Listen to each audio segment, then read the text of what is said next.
இந்த மரவள்ளி கிழங்கு சாப்பிடணும்னு நினச்சது தப்பாக போச்சு. சங்கீதா வினோத் யூடியூப் சேனல் யாருக்கெல்லாம் தெரியும்னு தெரியல.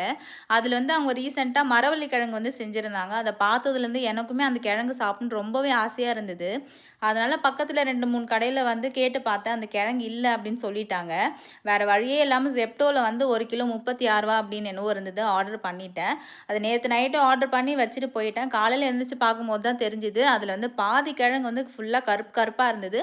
கிழங்கு வந்து ரொம்பவே முத்தி இருந்தது. நான் பார்த்த வீடியோலலாம் அந்த கிழங்கோட தோலை வந்து அப்படியே அழகாக ஈஸியாக ரிமூவ் பண்ணி எடுத்துட்டாங்க. ஆனால் என்னால் அப்படி எடுக்க முடியல. எப்படியோ காலையிலேயே அது கூட போராடி குட்டி குட்டியாக கட் பண்ணி குக்கரில் வந்து வேக போட்டுட்டேன். ஒரே விசில் இந்த கிழங்கு வெந்துடும் அப்படின்னு தான் நிறைய வீடியோஸில் பார்த்தேன். ஆனால் நான் 10, 15 விசில் வச்சதுக்கப்புறம் தான் அந்த கிழங்கு வெந்துச்சு. இது கூட போராடுறதுக்கே எனக்கு 1/2 மணி நேரம் போயிடுச்சு. அந்த கிழங்கு மேலே தப்பா இல்லை என் மேலே தப்பா அப்படின்னு தெரியல.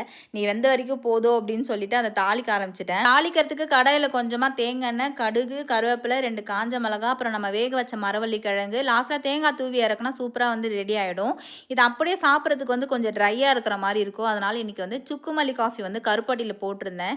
இதாங்க இன்றைக்கி எங்களோட பிரேக்ஃபாஸ்ட். நெக்ஸ்ட் வீடியோவில் பார்க்கலாம். பாய்.